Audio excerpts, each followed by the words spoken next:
इंदौर में आई जांच रिपोर्ट में इंदौर के 165 और कोरोना पॉजिटिव मिले हैं। इन्हें मिलाकर इंदौर में कुल पॉजिटिव का आंकड़ा 1372 हो गया है। आज आई रिपोर्ट में पौंडीचेरी व अहमदाबाद की जांच के आंकड़े भी शामिल है। इसके अलावा आज 3 और मौतें हुए, जिसे मिलाकर कुल 63 मौतें इंदौर में हो चुकी है। इंदौर में कोरोना मामले में आज कुल 820 सैंपल की जांच रिपोर्ट आई है, जिनमें से 165 कोरोना पॉजिटिव निकले हैं। इसके चलते इंदौर में कुल आंकड़ा 1372 जा पहुंचा है। आज कुल नेगेटिव 650 आए। अब तक की कल जो आंकड़े आए हैं, और इतने आंकड़े क्यों बढ़े हैं? देखिए, जैसा आपको सभी को पहले से ही पूर्व विदित है कि काफ़ी सारे सैंपल हमारे यहाँ रिसोर्सेज की कमी के कारण पेंडिंग हुए थे और इसमें से हमने कुछ सैंपल बाहर भी भेजे थे। तो कल उन सैंपल्स की रिपोर्ट आई और इस रिपोर्ट में सबसे अच्छी चीज़ ये है कि हमारे 820 सैंपल में से 655 नेगेटिव आए हैं। तो ये एक बड़ी चीज़ है। और साथ ही ये जितने भी पॉजिटिव मरीज़ आए हैं कल के, जो 165 हैं, इसमें से ज़्यादातर मरीज़ हमारे पास ऑलरेडी क्वारंटाइन है। 12 से लेकर 14 दिन तक उनको हो गए हैं आज क्वारंटाइन में। तो स्थिति तो ये है कि इनमें से अधिकांश लोगों का आज वापस से रीसैम्पलिंग होगा और डोज रीसैम्पलिंग के बाद में हम लोग इनको नेगेटिव डिक्लेयर करके और जो भी प्रोटोकॉल है उसके अनुसार इनको डिस्चार्ज घोषित करेंगे और साथ ही इनको फिर होम क्वारंटाइन की सलाह देंगे। तो इसमें कोई बहुत बड़ी पैनिक वाली स्थिति नहीं है।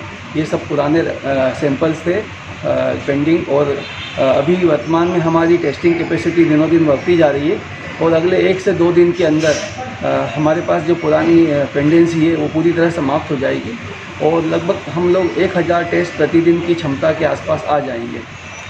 डेथ का आंकड़ा अगर बात की जाए तो कितनी डेथ हो गई? कल 3 डेथ रिपोर्ट हुई है। उसमें एक सिनर्जी हॉस्पिटल से, एक गोकुलदास से और एक MPS से। तीनों ही में मरीजों की जो आयु है, इसमें 2 पुरुष और 1 महिला हैं।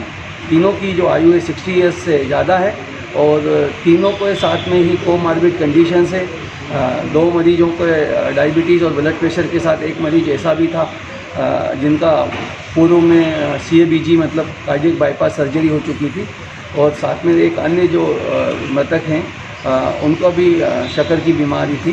तो पुनः हम सभी लोगों से बार बार निवेदन कर रहे हैं कि जिन भी लोगों को इस तरह की बीमारियां हैं और 50 साल से अधिक की आयु के, 55 साल से अधिक की आयु के, वो थोड़ा अपना विशेष ध्यान रखें और अनावश्यक रूप से अपने घरों से ना निकलें और जहां ज़रूरी हो, यदि उनको ऐसा लगता है कि वो घर से रह के काम कर सकते हैं तो कृपया घर से काम करें।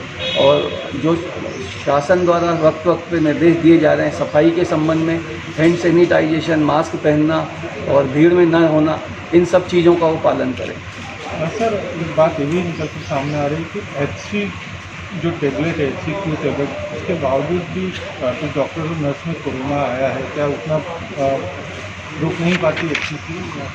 देखिए, हाइड्रोक्सीक्लोरोक्विन के बारे में जो स्टडीज़ हैं वो बिल्कुल कंसिस्टेंस नहीं है और ऐसा कोई रामबाण उपचार आज की स्थिति में कोविड-19 के लिए उपलब्ध नहीं है। और ये एक टेक्निकल कमेटी की तरफ से सलाह है कि जो लोग कोरोना मरीजों के संपर्क में रहते हैं, मतलब चाहे वो ICU में काम करने वाला स्टाफ हो और या फिर उनके जो प्राथमिक संपर्क हों, उनको प्रोफाइलैक्सिस के लिए गोली दिए जाने का उल्लेख है और उसका समय भी दिया हुआ है। लेकिन ऐसा कुछ कहना कि इसको खाने से कोरोना नहीं होगा या कोरोना ठीक हो जाएगा, इसको अभी तक मेडिकली प्रूव नहीं किया जा सका है।